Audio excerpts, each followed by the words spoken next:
We are now 100 people, 12 to 13 million plus revenue.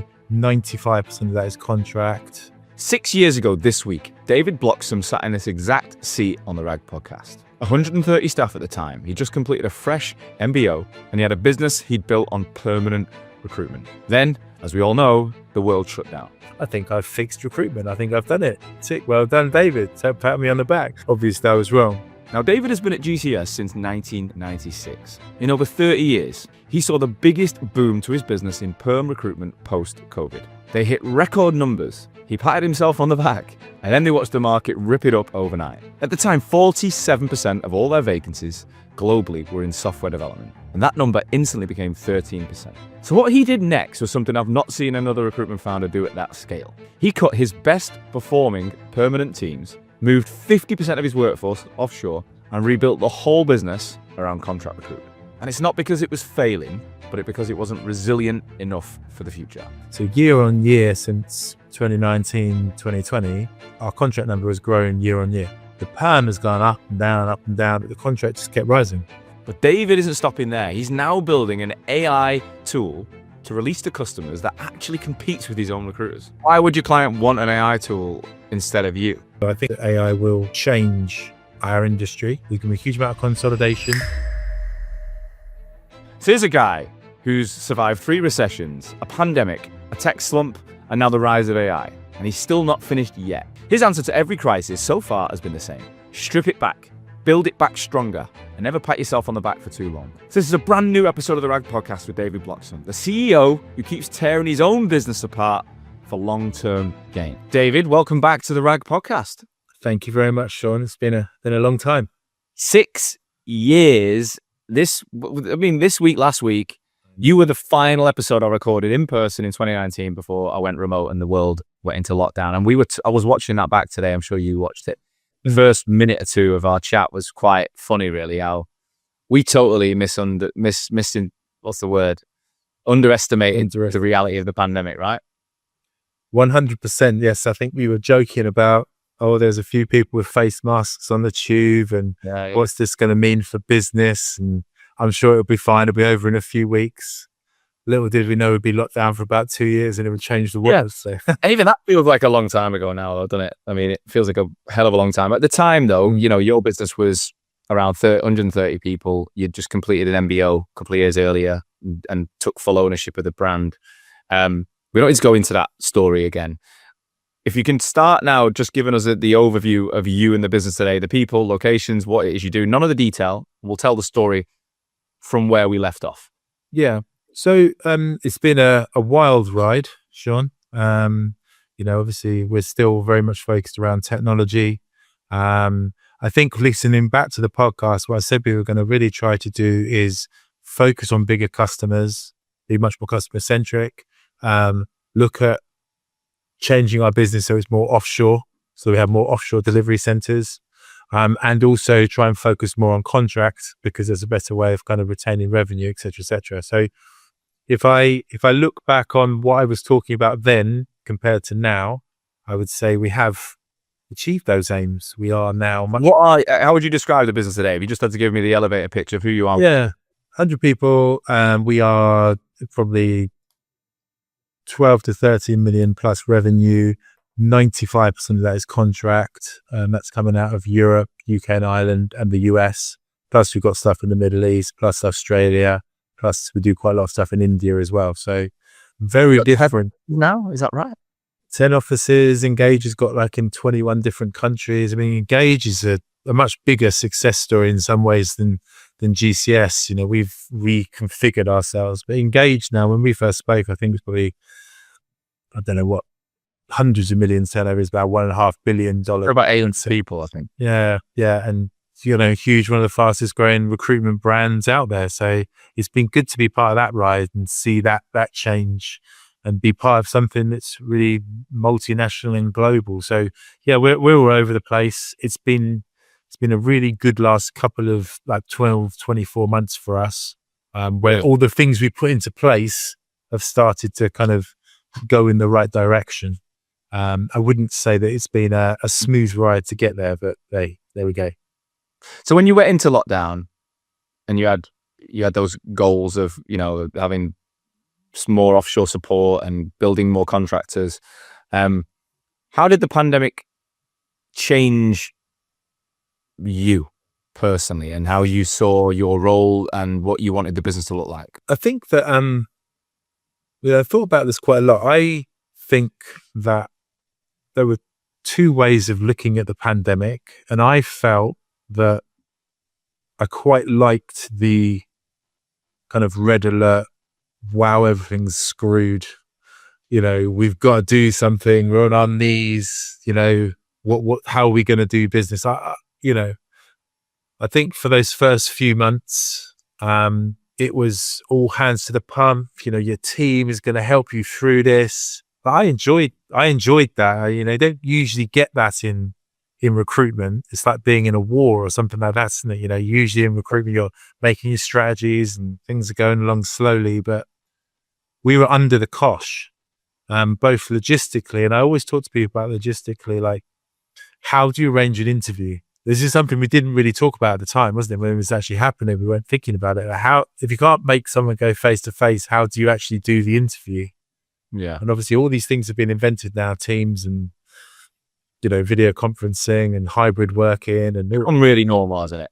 But how did you respond to being at home and not having to go to London and travel to the other? Absolutely loved it. Yeah. For 2 to 3 months, spending time with my family, the weather was nice. It was, and we worked out how to do business. Business was okay. People were hiring IT people. So yeah, I think it was a very, very tough time, but it made you realize that, business can continue whatever. Business continues whatever. Did you have to make some tough decisions without having an investor behind you? And Yeah. I mean, the one thing about Engage, and I think I spoke to this last time, is Engage is very focused on private equity-backed business, being profitable, being productive. So yeah, we had to cut back on staff. We had to cut back a lot on how we did business. Had to make some incredibly difficult decisions. And we've had to do that a couple of times. Well, just, cutting the workforce, cutting the sales staff, moving quite a lot of the work that we did, like admin, back office, et cetera, offshore, changing the models of the way that we work, commission schemes, et cetera, so that everything I feel that everything that we felt was the way to do recruitment, we had to change within that first 6 months. And that included quite a lot of the jobs and the models and the ways that we worked. So I don't think we would have done it with such, force and such kind of urgency if we weren't in the middle of a pandemic. So it was interesting to see. 6 months was like 10 years worth of growth, was it? And change. It was just like bang. But the market responded really well in terms of the boom. Right? Well, that the following years, 21, 22 were incredible years for the industry. So how did you guys ride that wave? We rode that wave very much in terms of, growing globally, hiring a lot. We kind of got back to the levels that we were hiring. We had a lot of permanent business as well. We were working a lot with startups, like investor-backed businesses in places like New York. That was incredibly successful for us. So while growing our kind of customer-focused offshore contract delivery, there were a lot of pockets of our business where we were very much 360. And those were really, really great successes. So, we saw some great times, and I would say our best ever years in terms of revenue and profit kind of happened within those years. But the 2020s has continued to throw fun at you, right? So obviously tech slump, overhiring coming out of COVID, Ukraine war. Well, that was, so I was on with Logan Naidu at Dartmouth Colonel, and he was pretty clear that, even though the business was growing and the numbers were great at the end of 2022, he was pretty disappointed actually in the way that they were doing business, the way that the standards of people that were coming in had slipped, and the way that they were treating clients were probably not how they treated them before, because they were just so inundated with work. It was like, everyone was making money. And he stood up in front of the business, after making, I think it was 10 million in EBIT, and said, I'm not happy with how we're working. And it was like a shock. So did you feel any of those things, or what was your experience around, the market dictating so much growth, but it not wasn't necessarily a long-term sustainable play. I think it's quite interesting because when you work in a private equity funded business, when you work in an organization where there's quite a lot of other businesses, so you can kind of see how they're going and how they're working, it kind of throws a mirror on yourself. So I think as recruiters, as salespeople, we're always looking at the positive. You know, maybe you're the guy that you just mentioned, maybe he can see it a bit better than me, but I was like, I think I've fixed recruitment. I think I've done it. I figured it out. I've done David. Pat me on the back. Obviously I was wrong. But what my investors and from the board calls that we're doing and from seeing other businesses, I could still realize that we had a long way to go to build a more resilient business. And I think that's what's really shown me is about resilience, is about, you know, I heard an article today where they were talking about football clubs. I think licensing football clubs, and if certain things happen, are the football clubs able to deal with this shock or this pressure? They do the same with banks. And I think maybe that's something to think about quite a lot with recruitment. You know, you've got to start planning for what could go wrong. And is your business ready for it? And so what would be a sign of a resilient business, or what were the symptoms? Maybe you guys weren't as resilient as you probably should have. I think that within a recruitment business, contract is important. You know, if you are a permanent heavy business, which we became, you are very much reliant and you're living month to month, even if your numbers are huge, you know. And I've seen this happen from businesses that have joined Engage. Their numbers are great, but they're not that great because it's mostly permanent. And if that switches off, a client switches off, something changes, straight away you can kind of lose that revenue. And we had a very, very strong sector on the kind of New York perm side, the American perm side, which I'm sure other businesses did, but it was very much based around investment in startups. And once that got switched off due to interest rate rises in 23, 24, that was a real tough pill to swallow. What percentage of your revenue was contract at that point? When we did our best ever year, we were probably about 60-40 in terms of contract to permanent revenue. So now we're nearly back to those numbers, but now it's like 95% 5. Really? Yeah. So you've gone that far into contract? 95%? Very much so.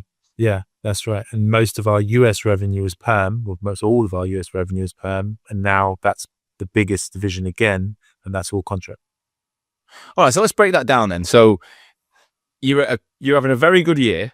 The market is dictating work, but because you're part of a global organization and you've got a viewpoint, how did this conversation, I mean, you mentioned contract growth in 2019, so this is not just a post-pandemic thing, but yeah, like you say, you've grown pretty quick out of the pandemic in a hockey stick, and it's heavily perm. Take us back to that conversation. How did it actually, as a group, a board level, how did you guys go, well, we should change this? Well, you've had Tim Cook on the podcast, haven't you? Yeah. Yeah. So, yeah. So I really respect what he says, and these are some of the reasons when you work for someone that you hear things and you're like, okay. And sometimes you don't want to believe it. Sometimes something. So I think I was sat there in a board call saying things are looking a bit more tough, but we're well ahead of target. We're in our best ever year. We've just got to power through it. Power through it. It's going to be fine. Because I guess slight kind of naivety, you think that things will be fine and this won't last. You know, similar to COVID, right? We thought it was going to be 2 weeks and it was 2 years. So the conversation with Tim went, no, you know, when you're running a business, cash is king. You have to protect your profit and you have to really think about what's coming. You have to always look at the worst case scenario as well as the best case scenario. And the one thing you don't do to create a profitable, you know, resilient business is just throw loads of money into heads, you know, right. Because you think there's a part of you, I think lots of business people think, if I had more heads, then I would come out of this faster, you know. And, you know, believe me, I've seen other businesses around me that have really, really suffered through those 3 years post 23, 24. Yeah. Like, because we come from Reading. You know, there's loads of Reading recruitment businesses. You know, if you're looking globally, there's 3 or 4, and all of them have really struggled. And they did hire quite heavily through that period. So we didn't. we cut our cloth according to kind So of. Tim, just to stop there. So Tim said, and you all had a conversation. He's like, look, we're not going to hire more people. We're going to look at our current operating model and we're going to flip it to contract. We're going to get a more consistent income from the people we've already got. So we're not as leveraged on the month to month market. Is that 100%? Yes. He said you can do this. You have clients and contractors and markets where you are picking up a lot of contract business. This is more profitable. This is more efficient. You can run offshore delivery centers like this. This is the way your business can go forward. Look at these other businesses that do it. And this is what you should focus on, and was there other businesses in the portfolio already doing it then? Yeah. Other businesses in the portfolio in various different sectors, plus other businesses that we knew about happening in the technology industry, that were focused around big corporate customers with large contract books. If you focus in those areas and that's how you grow, sometimes it can be a bit slower because obviously permanent can give you revenue straight away, but this can give you much more resilient revenue. So when was that chat and when did you make that decision you're going to go all in? I think that it was probably like at our toppermost level. So it was probably around kind of end of 23.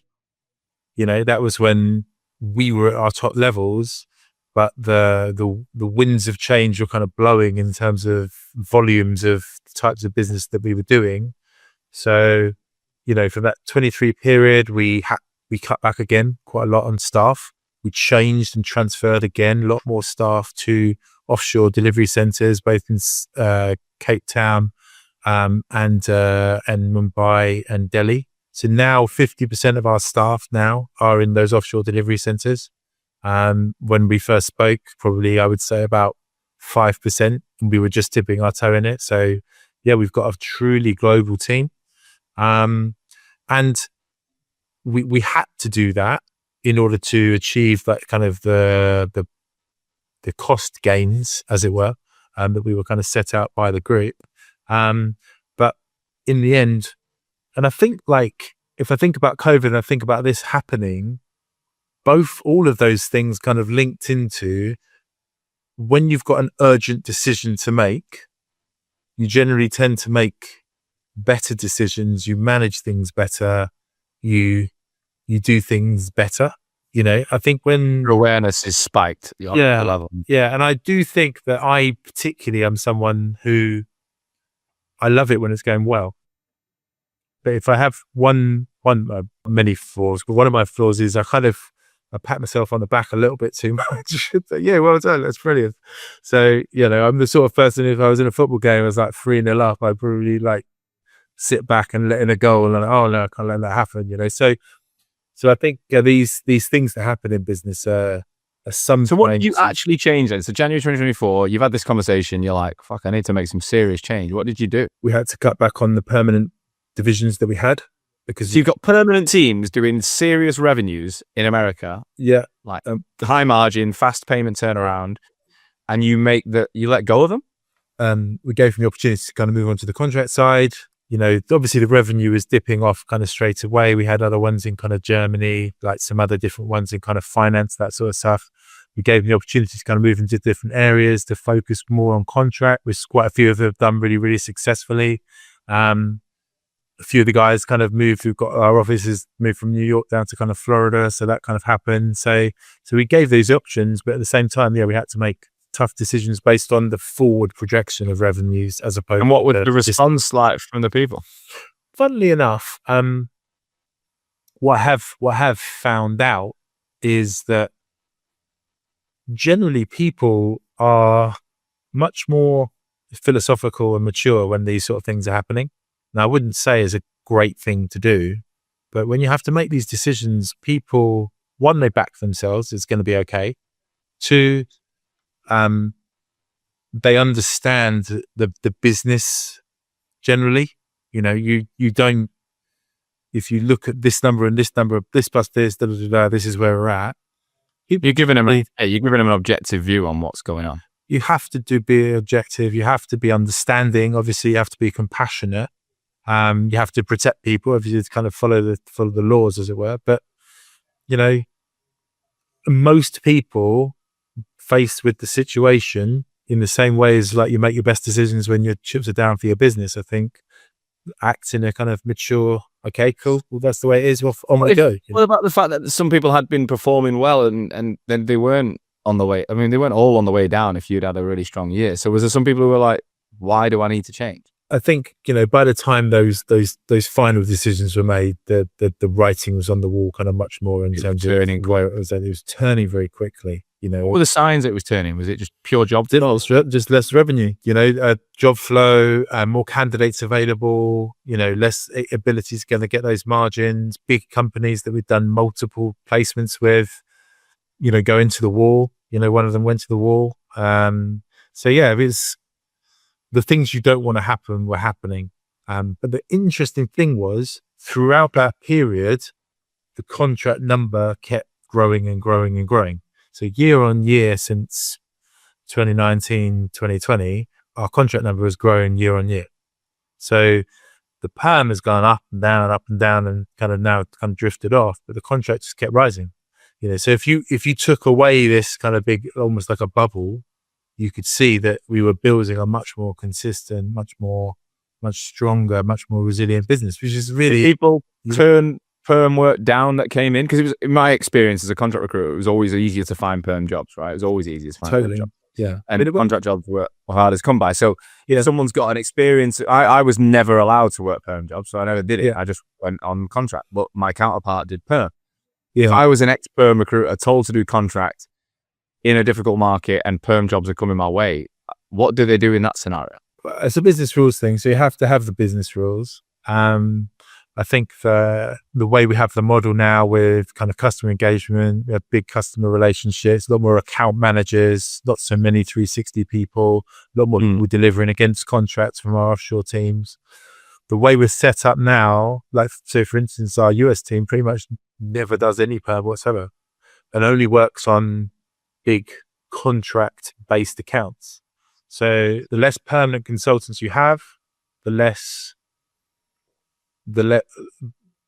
higher the bar is that you have. So I only want exclusive perm work that I feel that I can kind of control, almost like an RPO. That's the only stuff that I really want. And everything else is just not kind of good enough as a revenue stream, or strong enough or resilient enough as a revenue stream to... Have you had to communicate that to everyone and be like, look, there's a reason we're doing this. Like, we want this resilient revenue. Is it a term that maybe the business understands and could... Yeah, I think so. I think, we've always spoken about customers. We've always spoken about, changing the model, having this kind of more delivery account focused model. We've always used the contract runner number as something to really celebrate. If we got to, get to 500, really like milestones, down tools, that sort of thing is something we really want to celebrate because we know it's making us more strong, more resilient, more powerful as a business. It's, I can project out my revenue over years as opposed to months. Yeah. So let's break down the model then. So you've gone from 360 people doing perm to a split model, offshore, doing mainly contract, and most of the people listening to this show are the smaller end of the market, the 5, 15 staff. Some are solopreneurs, but I'd say one of the most common things I see in the market today is the offshore support model. But I've built it at Oxo, the whole team. I got it up to 40 people. It was 32, I think, in South Africa at one point. We're down to 11 of us and 50% offshore. What's the model? How in the cleanest, most simplest way, how do you run the business in terms of onshore and offshore? And who does what? What's the line in the sand? So the first thing to say is that within GCS, when I say it's 100 people, for instance, they're all recruiters, right? So we're part of Engage. Engage is a shared service model. They do all the back office. So they do all the back office, which is wonderful. So I wouldn't ever say don't have to worry about payroll or legal or whatever. Got fantastic teams that run those particular kind of areas, but I am not in charge of them, right? So I run a company of recruiters, which means that you can focus on the things you can control and, to be honest, the things you enjoy, right? So so the basic model is the majority of the candidate generation comes from our offshore teams. So when we get jobs, we have customer engagement managers, or salespeople as well, I like to call them, who go out within certain core key sectors, who will uncover and find certain types of projects, and certain types of managers within certain core areas, either within big companies that we're already working with. So we're trying to expand within the companies, or within new companies that we know match the same sort of things. We work within areas, quite kind of core contracty type areas like AI, cyber, cloud, data, and we try not to go outside those as well. So quite high margin, high volume things as well. Okay. So when those companies or those projects are open, then account managers will generally take over most of the work. So they will control. Right, let's just break that stop a sec. So you've got existing accounts that you land and expand, and you're trying to win new business. Is the same person doing both of them things? No, the account manager is delivering more against the projects and the live roles that we've currently got, and the salespeople, the customer engagement managers are out there looking to find. Yeah, but I mean, so the sales and customers, are they doing new business in internal accounts and new business in new accounts? Different ones will do it in different ways, but increasingly what we're finding is if we're working with, I mean, I don't have to name them, but the big tech companies, for instance, the big finance companies, you can have like 2 or 3 people just going into those companies. Yeah. Like just trying to expand it because they're kind of. Is really a bit different though, isn't it? Like purely opening new doors that no one's heard of yet and expanding accounts. Yeah. I'm just asking, is that the same person or is that 2 people in your business? So I think the new ones, it's difficult to say because I think as a salesperson, you have to be very confident. You have to be a good communicator. You have to be able to hunt down opportunities. So I would say that the skill set's pretty much the same. I don't preclude people who are customer expanding within bigger customers from going to a new customer. I think some people prefer like the hunt, the thrill of the chase a little bit more. And some people realize that, the thing I think about, Sean, is that even in your businesses that are smaller, if someone said to me, like, this is one of the things I learned, is that you've probably got 2 or 3 clients that are massive and they could be even bigger. And we spend a lot of our time thinking, well, I'll go and find more. Not doors. Again, another Tim Cook thing. You're like, actually, well, why don't we just look at the ones like these mega brands that we're already working with and try and get more business from them? Yeah. What always surprised me was when I worked at Harvey Nash once and just, for about a year or 2, and I just realized that how much business they did with like 2 or 3 companies, like how big this was. I think they worked with News International, and they had like 150 contractors with News International. I was like, this is crazy. I've never seen this. When you come from a Computer Futuresy S3 desk-based background where people didn't work together to combine, if you had 5 or 6 contractors with one company, that was a big client, but you can make them so big. So I think some people like that thrill of the chase, the new stuff, and it's good. We did find that when markets get tougher, if you're just too reliant on a couple of customers, that's a risk as well. Yeah. So you need to keep new stuff kind of coming through, new opportunities, new projects. But Jen, we've got those salespeople, they open it up, and then our account managers are the people that deal with, build those relationships, deliver those candidates, So the account manager speaks to the client and sources the roles. The account manager generally, depending on the size of the client, will speak to the client, run the processes, close the candidates, deliver the candidates, and generate most of the customers. Yeah, and then most of the candidate generation is coming from our offshore teams. So they're all right. So it's 3 stages. So there's offshore finding candidates all the time. Yes, and then the person who's account managing the roles, are they onshore or offshore? Generally onshore. Generally onshore. Right. Okay. So you got So is it? What do they call it? It's 120, 120 model, I think. Is it 120? Yeah. That's right. Yeah, 120. I think it is. That is the best way to put it. I like that model. Like I'm very even Hoxo isn't a recruitment company, but we've got a demand generation system which generates 1,000 leads a month, and we're generating all these calls. We've got a new business outbound team, and then as soon as they come through, we've got a team that actually sells the product. Then we've got a team that actually delivers the product, and it's very split. And there's people that could probably get involved in each side, but when people own one thing and they do it repeatedly, I think they get better. And I think you can you can build a better model around it. As a seasoned recruiter, you know that a CV never tells the full story about someone. Candidates share what really matters during conversations. They tell you on calls, in the interview, over email, what they're motivated by, their salary expectations, plans to relocate, etc. Most of the detail ends up buried in notes, forgotten. It's not on a resume. Now, our headline sponsor, Atlas CRM, changes all of that. It's the first AI native recruitment platform built to eliminate admin. It captures every single conversation automatically that you guys have and turns it into something you can use. They've got something called Magic Search, which is now out, right? And what you can do is ask it questions like, who talked about wanting a 4-day week? Or who've mentioned they're open to relocating next year? It searches across your entire database and pulls the answers instantly. So it's not about keyword guessing and digging through old notes.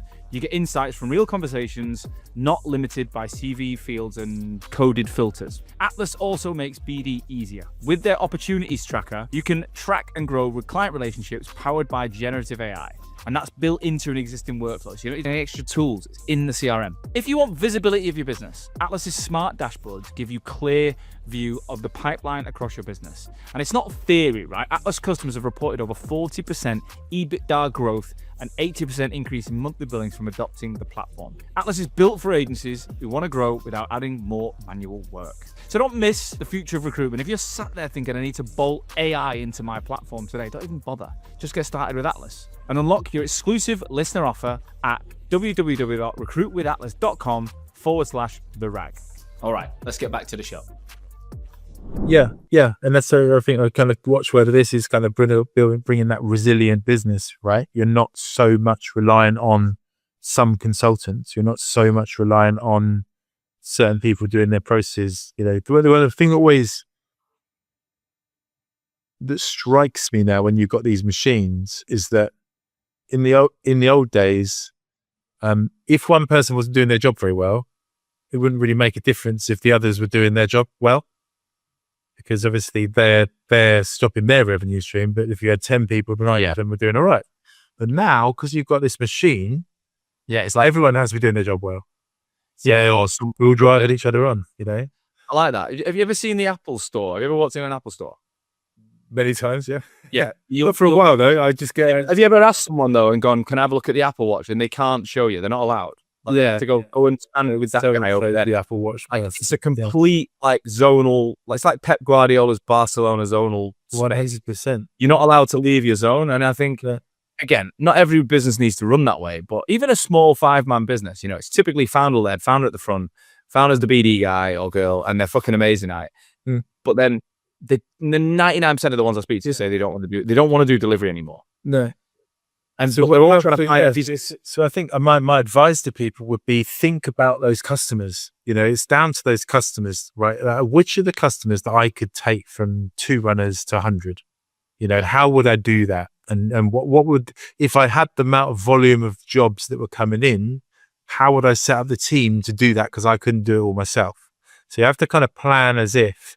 And I think, just thinking as it made me think about the history is that obviously we were doing this below the permanent revenue that was coming in an old school traditional 360 revenue, but we were putting these things in place, and that was what was constantly, consistently growing without kind of almost apart from economic shocks, tech slumps, people hiring less, just kept going up and up, and it continues to kind of go up and up and up. So what metrics have you got in place at your level that shows you the team are operating?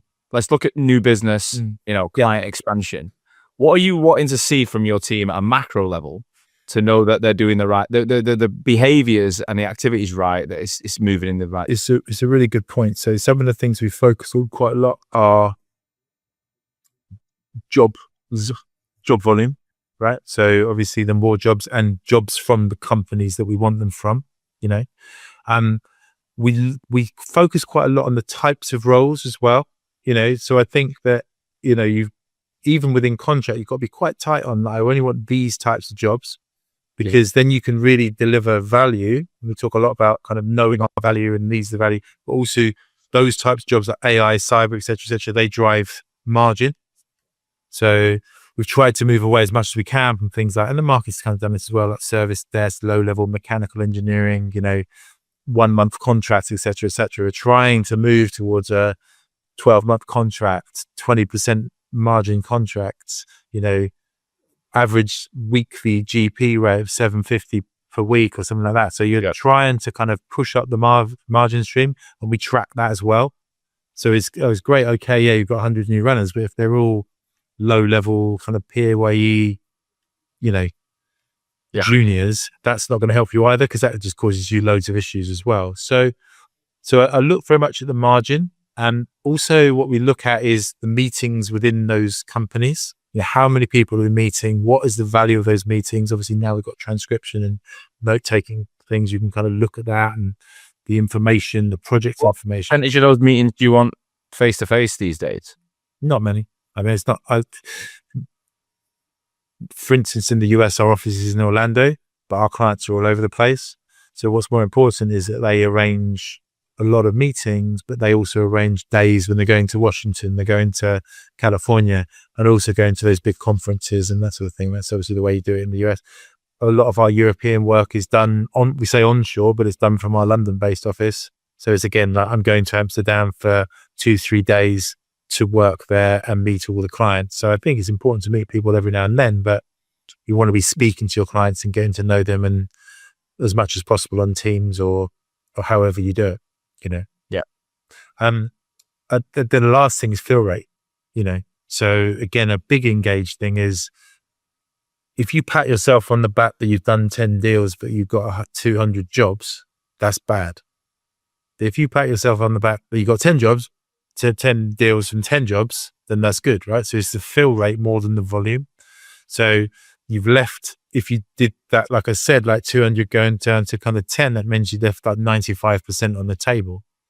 Now we can expand our teams and we can move our teams around in order to deliver against volume. So we just constantly got to think, like you talked about, kind of what I look at is like, have we got the right people in the right areas? Do we move people over to this team because this is very busy at the moment? And that's possible to do when you've got more of a kind of an offshore hybrid team, because you can move people between different continents, different teams, and that's where it's busy at the moment. So that's worked really well. But yeah, so I'd say for me, it's contract job levels within the right areas.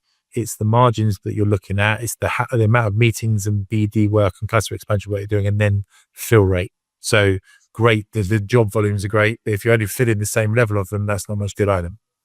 I don't think your model's possible without being pretty niche, though, is it? Because you need that conveyor belt of candidates against a very specific area all the time, offshore coming in. Yeah. And then you need your customer success sales guys knowing exactly what they're going after. It can't be random. And then your the delivery guys, again, they should be having conversations with clients on a repeatable basis that are similar, and they should be feeding back to their offshore recruitment partner this a similar role all the time. If it's too, because I literally I did a post yesterday on LinkedIn about like, the two types of agency. And I truly believe that some agencies sell time and process. They sell, we'll do it better than you, we'll do it slicker than you. We don't even need to know the fucking job or the market. It doesn't matter, we'll find it. And I think that's cool, but I think that there's a challenge coming for those people. I think AI will eat a lot of that up. I think it will search faster, it'll have access to people quicker.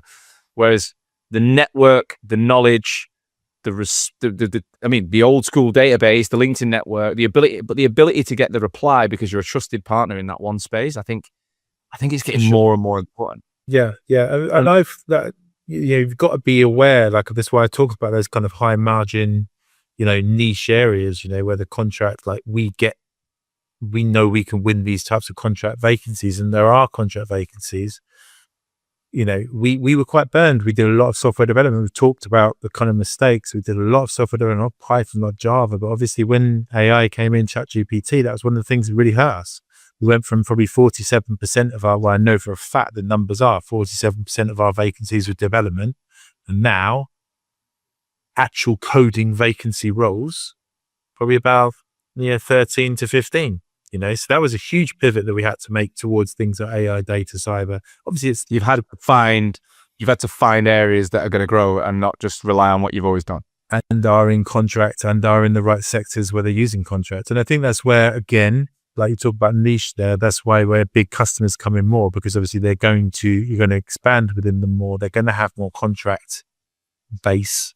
You know, you're going to have bigger projects, so therefore they're not going to need those people forever.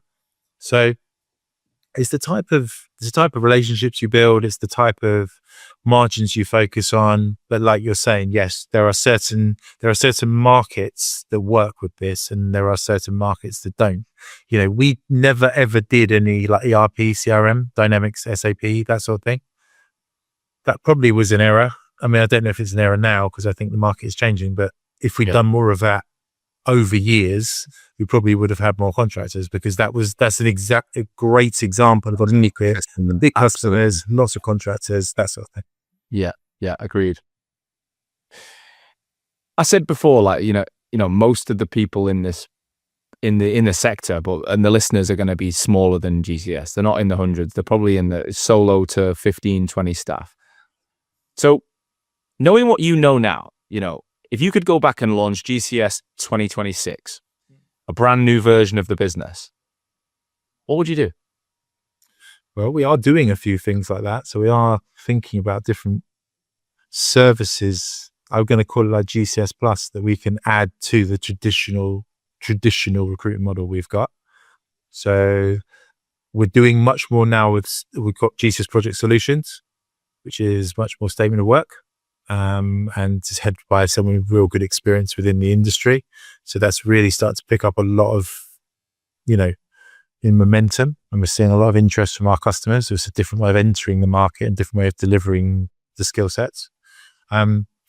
Engage has done some fantastic work around AI and the AI tools. So my next project really is to actually build an AI enabled, I know this is something that's kind of close to your heart as well, Sean, is an AI enabled tool. There are obviously quite a lot of them out there, but I don't believe that they've got the database and the knowledge and the backing and the brand and the network that GCS has. So they might have huge seed funding from people in California, but they're not a recruiter. So You want to build your own AI tool? the AI tool is built. I'm going to integrate it into the services that we've got, but not integrate it into the traditional recruit model. I'm going to kind of try to roll it out as GCS Plus, you know, the extra bits that we can do. And I genuinely feel, I think like you do, Sean, that AI will change our industry. You know, I think there'll be a huge amount of yeah, it's doing it already. It's not like a new thing. It's changing all the industries. There's going to be a huge amount of consolidation. I think we're going to be able to deliver our services better. I don't think it's ever going to be hands off, no human.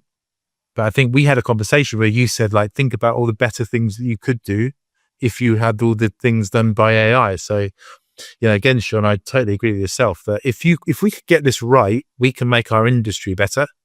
You know, we can deliver better services to our customers and better outcomes to the candidates, and do it more. You know, we talk quite a lot in Engage about do less better. You know, I believe you can do more better with AI. So I'd like to win that race, really. So yeah, if GCS fell away today, I would take my database off into a little room and talk to my bots and deliver it back like that. And that's what I would do. Why would your client want an AI tool instead of you? I think that, and it's a really good question. I think that what they want is an AI tool that is configured for them to deliver the same level of service for them, but still with the human touch when they want it, because there's so many things that a bot can't do. And when I say that, when we talk about fill rate, right, I want them to feel that if I use this tool, I can fill more of my vacancies more quickly at a better cost. And why would I not use this? You know, but I still get the same level of service and help and interaction that I could from a traditional recruitment agency. Now, that's obviously the dream, right? Let's not cannibalize your existing business. I think that it potentially could. Okay. But obviously the idea being it could cannibalize all the businesses. So yeah. So what you're doing here, I mean, it all comes back to resilience and long-term thinking, doesn't it? What you're saying is, you know, contract revenue, offshore resources, maximizing profit, breaking down roles, into segments so that we're not relying on any one person at any part of the chain, but everyone's connected and has to perform at their peak for us all to win. I really like what you said before about one person can have a fucking great time in some businesses and 9 aren't. I think if you're going to create a proper team culture, and I think this can be done in like 10-person businesses, because I've got 11 people, we're all on the same Zoom screen, we're all in it together, and we are in it together. Like if anyone lets the side down, it affects us all. So I'm totally living that. But then you've also said that if AI cannibalizes this sector because you're aware it could, you want to have a part of that. You're not going to like let that happen. You're not letting it happen to you. You're going to try and, best case scenario, clients still pay you for the high value fees. They use your subscription to fill the stuff you were never going to fill anyway, I imagine. That's it. Yeah. And I think that if you think about a group like Engage, one of the things Engage is always looking out for is how do you present the platform, and I think this is a very good example of the ways you can accept it. Are you going to present it in a very niche way so that you're not competing with pin.com or, Anthropic's latest advancement or whatever? You're going to try and do it in a way that says like, we're unique to cyber, or we're unique to this, or unique to that. I think we're going to do it unique to our brand, the stuff you expect from the brand of GCS and from a technology recruiter you get plus, so it's very much thinking about what people do want from recruiters, what great things it can do. And that goes everything from compliance and payroll to the exciting stuff like facilitation, right? There's a lot of stuff that people want recruiters to do, but recruiters, this is where I always think, like, recruiters can only do so much in a day. The whole delivery element, and you've obviously been a recruiter as well, you can only look through so many CVs and resource so many things at the same time, right? So why not be able to do it more? Why not be able to provide more services, better services in a quicker way? And I think this is a really interesting kind of turning point, flex point for our industry, where it's like, well, who can win that game? Who can win the game? I would suggest it's probably going to be the bigger agencies that can do it, or maybe the more nimble ones that are prepared to just kind of pull themselves apart and start again. I hope that when Engaged, because we're kind of, medium-sized businesses within a bigger corporate, you've got a better chance of actually doing those things. Got you. Would you want, if you did it all again, would you want a team of 100 people? Like, is that, if knowing what you know now, would you want to be at the helm of something so big? I love my job. I've done it for many years. As you know, I've been with GCS many times. I think I've got a fantastic team. Was it 1996 you started there? 1996, yeah. So I'm 30 years in. You're on 96. That's very... Yeah, well, yeah, all right. Well, what a wonderful summer. I enjoyed myself in Euro 96, the Oasis and Blur and all that. And then I started proper working. So yeah, great. So October 96. So, but like I say, you've seen it all. So would you want a business of 100 heads if you could do it again? I want, and I've still got that drive and ambition to really do something exceptional.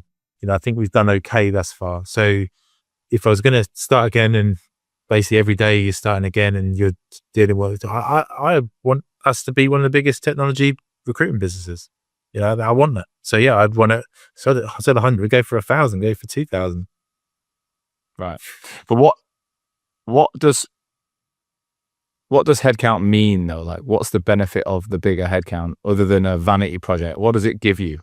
I think that there are certain things, and obviously we'll learn over the next few years whether this is possible. And maybe if we do this in 6 years, we'll be like, what was it stupid what you said there, David? Or actually, it's right.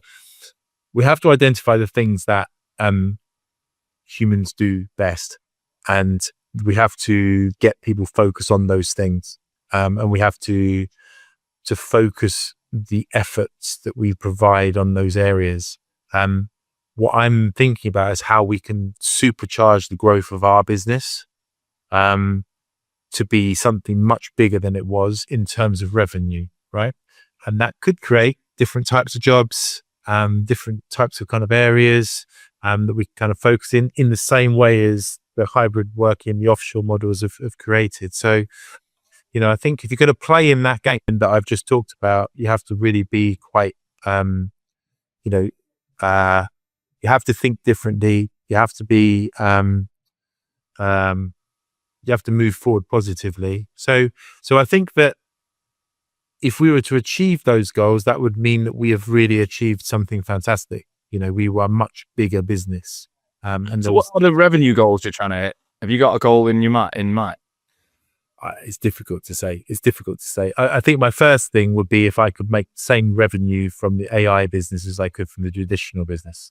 That would be goal What one. number are we So that would be a kind of double figure millions business, right? So if we can kind of get to there, but thinking about, as you do, like a profit, like what profit could you make off that?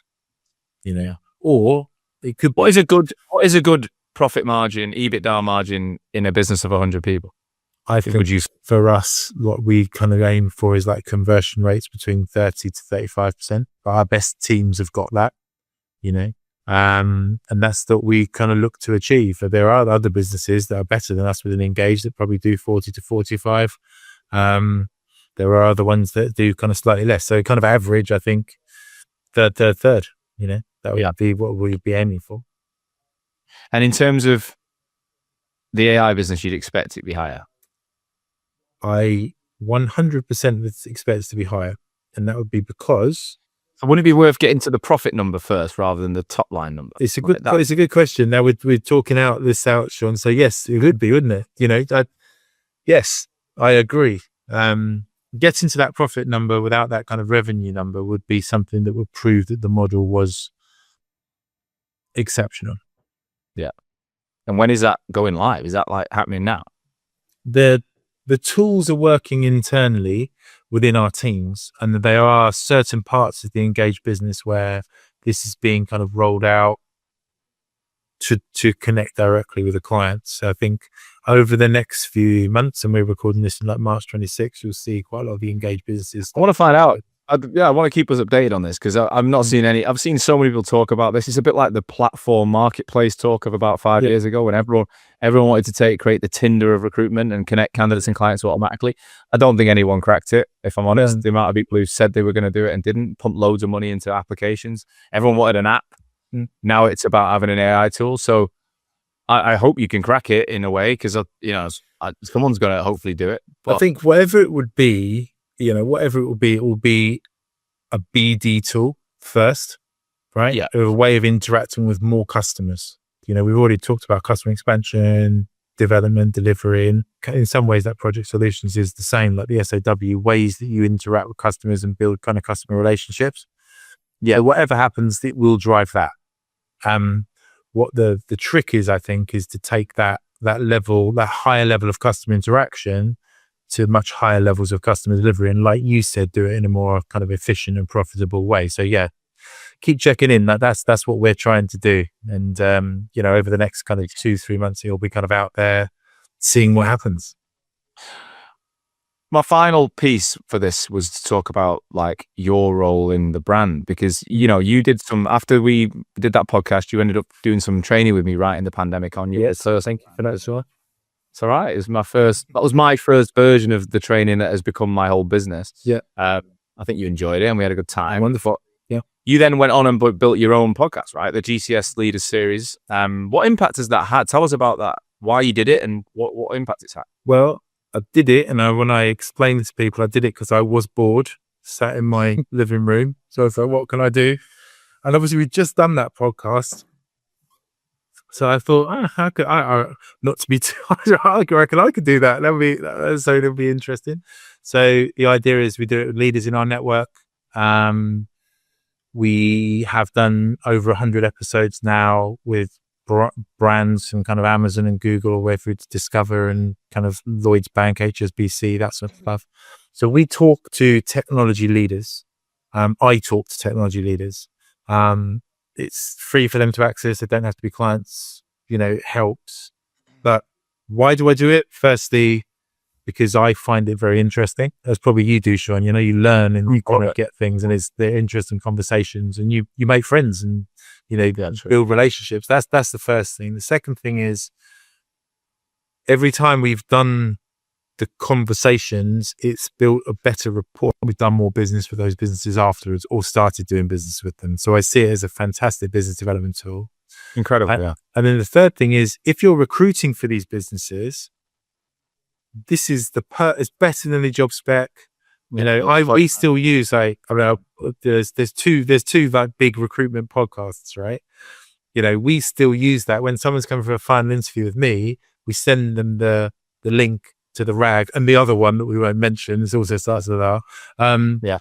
And we say, listen to this podcast, right? So what is a better way of finding out about the culture of a business, what they were about, than actually listening to someone like you or me talking about the business? So we use it a lot within our recruitment process, and that's what we talk about to the clients, to say, this is going to help you build your EVP. This is going to help you become feel like a better customer, you know, people want to work for you more. And that is proven fact. So it's got a positive viewpoint for the clients. And, you know, I just feel that, and I thank you, Sean, because I don't think I wouldn't have done it without doing the podcast with you, and secondly, without the training that you did. So props to Hoxo for that. It was fantastic. But Pleasure. I love it.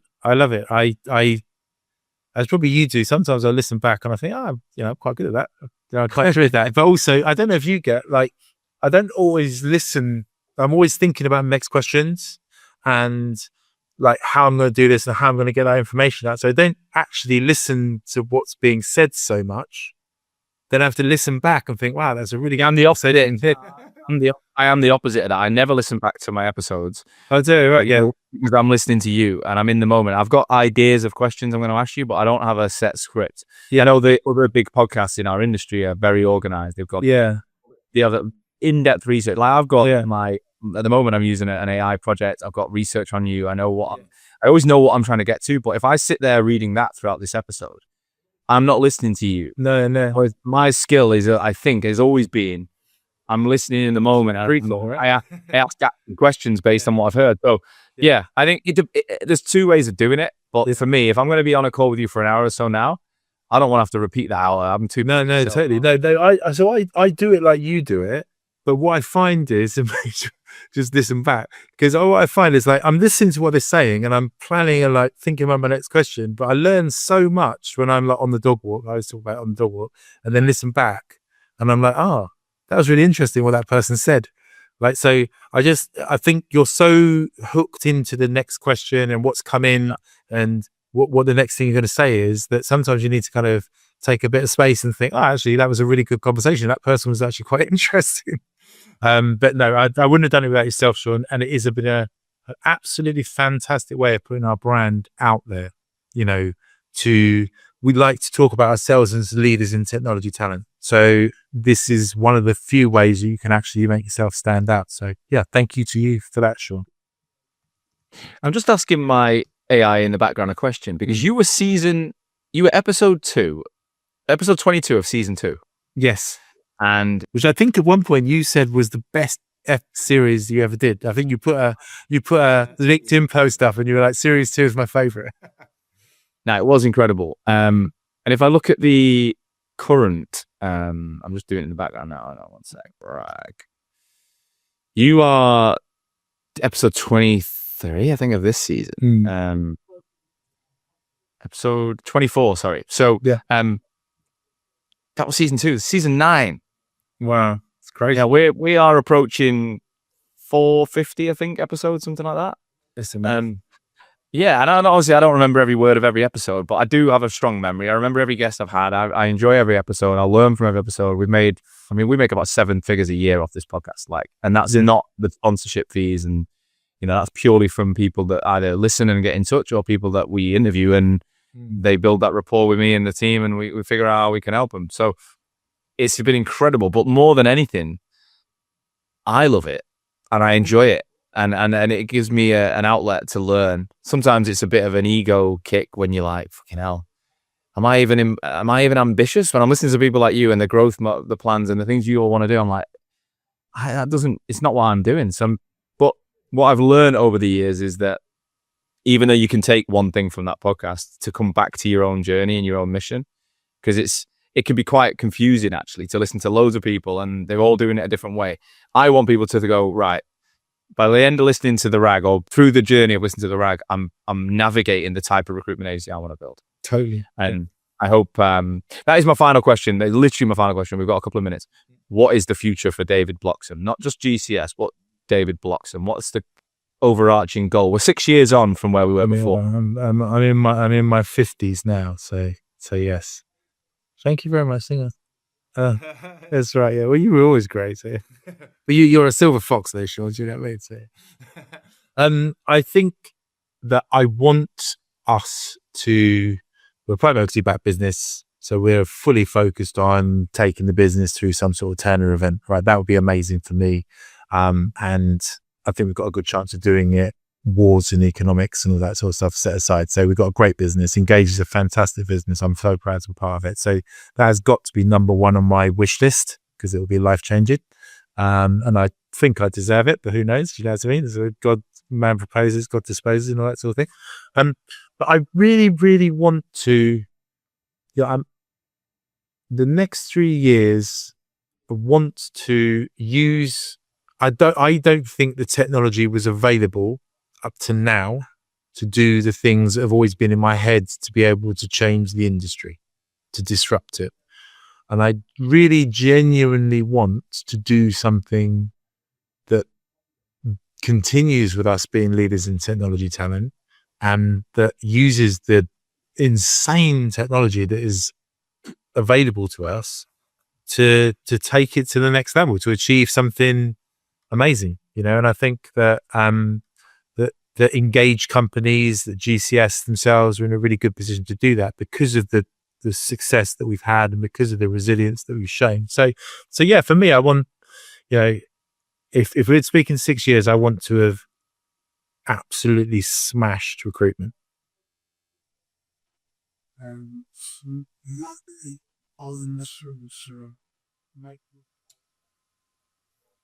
No, I don't know. I still love it. I genuinely love the job. You know, I think people who work with me when I'm moaning and shouting and being grumpy probably say, "Oh, you don't love it," but I love it. I love the people. I love the conversations. I love being part of the business. So I definitely think I'll be here in 6 years' time when we catch up again, Sean. Do you know what I mean? Well, maybe we won't wait so long this time. But thanks for being so candid. Thanks for your, thanks for your genuine honesty. With, you know, it's not all been perfect, but I do think there's some really clear insights in this episode for people at all levels. You know, building a contract first business because of the resilience. People don't always think about that, but it's resilience. Building a potential model where you're not reliant on a couple of people winning and the other people lose it. Like, how do you create a model where we all work together? You know, and, you know, perhaps as well, you've got to find a market and be prepared to pivot to markets that are going to grow in the space as we move forward. Because, you know, whether it's software development or whether it's, graphic design recruitment, there's plenty of markets that just aren't where they were a few years ago. And you can live with it or you can move with it. And I think you've shown the ability to pivot to what's going to make money there. This is what happens when you use your phone as your camera. It comes through your Mac. That was David, That was a fantastic outro as well. There. That one amazing end. And thank you so much, mate. And no, we're not going to wait 6 years this time. I mean, who knows what the world's going to look like in 6 years now. It's changing quick. But if anyone's listened as always and wants to talk to you, are you happy for them to drop you a note on LinkedIn? 100%. We'd love to catch up. And we are always hiring for great people. So yeah, please get them to. Legend. All right, mate. Thank you. Cheers. Thanks again for listening to today's episode of the RAG podcast. If you haven't already, please do subscribe wherever you listen to this show. As the more subscribers we get, the more people will listen and the more recruitment owners we can help. As a recruitment founder, you must know that things are changing. AI is everywhere. Cold outreach is getting harder and job boards, well, they're not what they used to be. But personally, Despite the negativity, I believe the future is the greatest opportunity of our lifetime in recruitment, because for the first time ever, a founder with 5 recruiters with a clear niche and the right systems can build the kind of influence, reach, and profitability that used to take 500 recruiters and a global office network. The agencies that are winning right now aren't necessarily the biggest, but they are the most visible, the most trusted, and the ones building inbound demand. At Hoxo, we're working with clients who are running multiple 6 and 7 figures in net profit, outperforming the negative noise and headlines. So, to explain what these guys are doing, I've created a brand new free masterclass video for RAG listeners. In this video, it's less than 10 minutes long. I'm going to show you what these businesses are doing differently from the rest. So the link's in the description. Fill in the form, watch the video, and see exactly how this system that these clients are using could work for your agency. Good luck.